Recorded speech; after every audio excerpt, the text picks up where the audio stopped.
Georgia Southern defensive lineman Troy Pikes scheduled to visit Ohio State this weekend. Also looking at Ole Miss, Georgia Tech, and South Carolina. He has 3 seasons of eligibility remaining, so I like that. Defensive lineman Murad Watson, going to be a hot commodity in the portal, and his price tag will be high. Well, and he committed to Texas yesterday, so he's off. He scratched Murad Watson. You mentioned Sam Houston State, a guy named Orion Irving, 6'6", 310 pounds. He played in 10 games, started 5 at Sam Houston State, which I did not know this is in Conference USA now. So there you go. He's going to visit Ohio State this weekend as well. Houston, Tulsa, Liberty, and Middle Tennessee State also involved. Here's a wide receiver, Keelan Marion from BYU.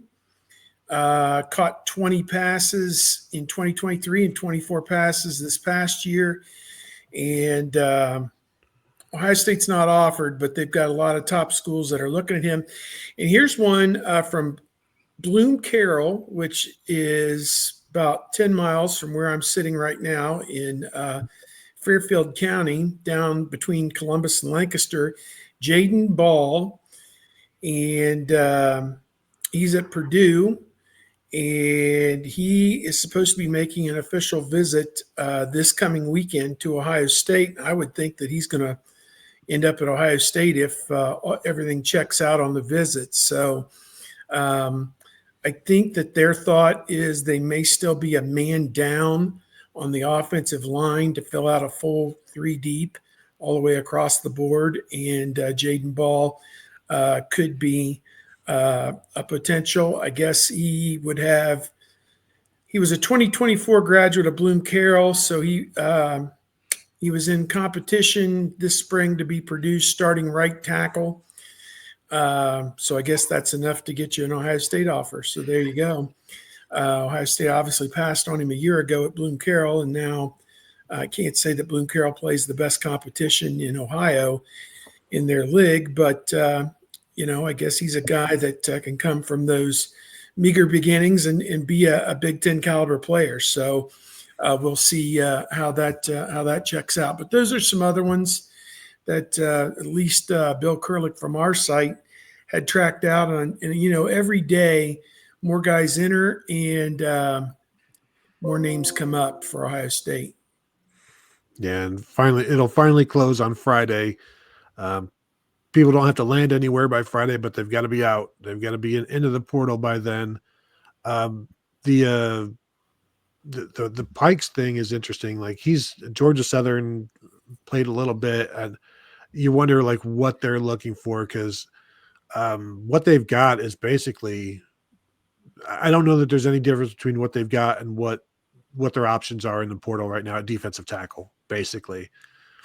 And I said this, we did a show, Mark Givler and I from Buckeye Huddle did a show yesterday talking about the portal, and one of the problems, you got to be careful bringing somebody in at defensive tackle, because it could chase 2 guys out, and bringing one guy in who's basically the same as one guy that's currently here, that's whatever. But if you bring in somebody and you lose 2 or 3 guys because of it, like, that's a net negative for sure. And so you got to be careful, because if you're not bringing in a difference maker and it still causes a problem, now you've harmed yourself.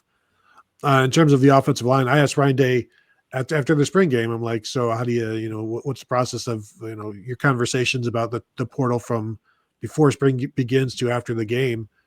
And then that's where he mentioned we're 2 down on the offensive line. That's one of the things they've been talking about. And it's like, I'm trying to get him to talk about defensive line. And he's like, we're 2 down on the offensive line. We've got to go figure that out, because they lost George Fitzpatrick and maybe Zen Mahalski after towards the end of the season, and they couldn't replace them. So those are 2 guys they were looking to replace. And again, they're not looking for starters. They're looking for somebody to fill out their depth chart and their numbers and keep them where they are, especially after last year when everything that could happen did happen to that offensive line. I don't think you can expect things to be that clean ever again, or that you can't. They're never going to expect things to be clean even though we've seen seasons where Ohio State has won a national championship with the same offensive line, like in every game. I think they did that in 2014. They may have done it 2 or 3 years in a row.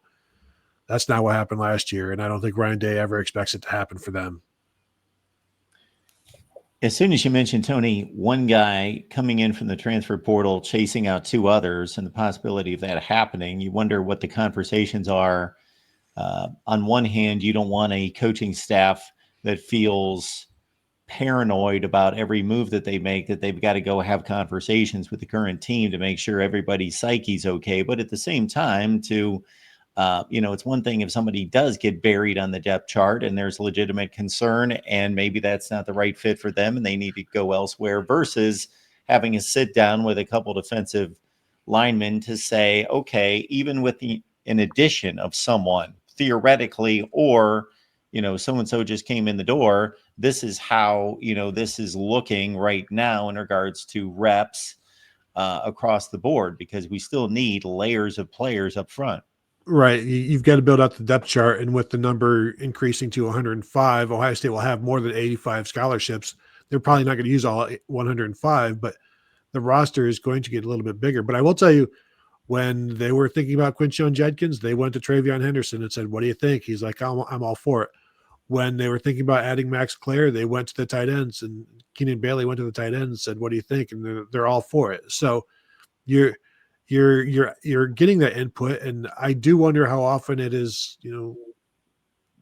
Has there ever been input that has chased somebody away, that has kept Ohio State from going after them, or is it just something where they knew he wouldn't be the kind of fit anyway? Even if somebody says like, "Well, we wouldn't want them," like how much does that weigh in? Because the other thing is, if you're part of the team, you're like, "Well, I don't want that guy." That also says, "Well, I'm kind of afraid of competition," which is also something that you don't want to convey to your coaches. But it is interesting that they do ask for feedback at times. I don't know that they do it all times, but with something like this, one of the things Ryan Day always says is you have to be transparent with your players throughout the entire process, whether you're looking around, what you're doing. That way they are never blindsided in terms of their playing time, their views on where they stand. And right now, this past week after spring game, everybody's been getting their annual review basically on how their winter and their spring went. So right now, there's so much honesty being given to some of these players right now in terms of where you stand, what playing time looks like, what the next steps are, that and at that point, like, all of the writing is on the wall. That's why you see a lot of guys will transfer out after the spring because they know that they're not going to play. I think it's interesting that Ohio State has not lost too many guys to this point, but I also think that shows that they're not chasing anybody out at this point because they've got enough roster spots for everybody. There's no like you need to go or pushing anybody into the portal because they have room for all of these guys. And right now there's a bunch of positions where they don't want to lose anymore, especially on a defensive line. Tony, the 2 examples you gave there of conversations that were had seem very different to me. Travion Henderson's one of the best, or was one of the best running backs in the nation, and selling to him, okay, we don't need you to be a 1,700-yard back. We need you to be a 900-yard back. You're going to have help. You split time. It all is good because we're looking at 16 or 17 games. That seems like an easy sell from a wear and tear standpoint and all of it, versus we're bringing in one of the best tight ends in the conference. He caught 55 passes last year. This position doesn't even catch passes as it is. Like, can we really sell this? Well, it is interesting in the way that the tight end room in a whole is strange because they're very close knit and they all root for each other and they welcomed him in. And so it is interesting because I think, Steve, you may have been there when Keenan Bailey was talking in the spring about, guys could have left after the season. We've got a bunch of guys. 5 guys played in the national championship game. We've talked about that before. 6 guys played in the playoffs, including true freshman Max LeBlanc. Like, so he got time, I think, maybe against Tennessee. But it's a very interesting room in that, and I'm just writing about it now with the season recap or the spring recap of the tight ends. I think they've got 4 guys that could start in Max Clare and Jelani Thurman, Bennett Christian, and Will Kazmarek. And I think you'll see plenty of games where Will Kazmarek and Max Clare are starting together. But it's just, for one, you've got to sell Max Clare on wanting to, there's not going to be 51 catches here for you. And there's not going to be 75 targets for you. But also one of the selling points was we've got Jeremiah Smith and Carnell Tate and Brandon Innes and Bryson Rogers and these running backs that will free you up. So it'll make life easier for you. You may not be as busy, but it will make life easier for you. And I don't know, Steve, when you talk to these guys, like these tight ends are just, I think they're a complete unit. They function basically as one, and it's pretty interesting to watch. Yeah, I think they're pretty invested in Keenan Bailey. He's such a personable guy as the tight ends position coach, and he's built that culture that it, and you look at the history. If you play at Ohio State at tight end, you're generally going to go on to an NFL career. And so I think that's what a lot of these guys are chasing at this point. I think for Max Clare, going from a team that was 1-11 to a team that was 14-2, I think there's a lot of allure to that. So I think that makes perfect sense for him. You don't even have to throw him one pass. He just won't be on the losing end of 11 football games this coming year. He's got to be happy. So, you look at things differently, and, it's kind of refreshing sometimes to see that in this era and time that everybody's looking out for number one, and I need to get paid the most and I need to play the most. There's only so many guys that are going to fit both categories.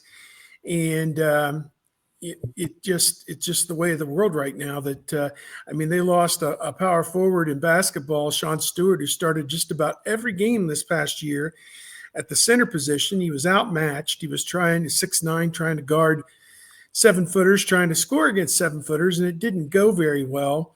Well, they've brought in a 7-footer and they brought in a 6'8" guy. And now he sees, I'm not going to start potentially this coming year, and he leaves to jump into the transfer portal. That's the opposite of what you're describing at the tight end position for the football team. But the basketball team upgraded. They got better players. A 7-footer and the 6'8" guy, both productive at their previous stops, are going to come in and command minutes. And, Sean's minutes could get cut. His starts could get cut, et cetera. So, he decided to take his ball and move on. So, I told a buddy of mine, how they're handling all this with the money and the slotting and where the money is coming from. That's just mind-numbing that there's this endless supply of money out there that is paying these players. And somebody said Kentucky basketball is now up close to $20 million trying to buy a championship.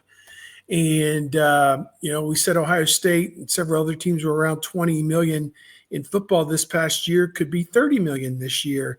Well, if Ohio State only gives them 15 from the NCAA rev share, that means they had to raise $15 million somewhere outside the athletic department with the collectives or wherever to pay what's been promised to all these great players. And where is this unending pool of money, and how can we all dive into it? Is kind of my thought. Maybe we missed the boat. Should have worked on our blocking and tackling a little bit better back in the day.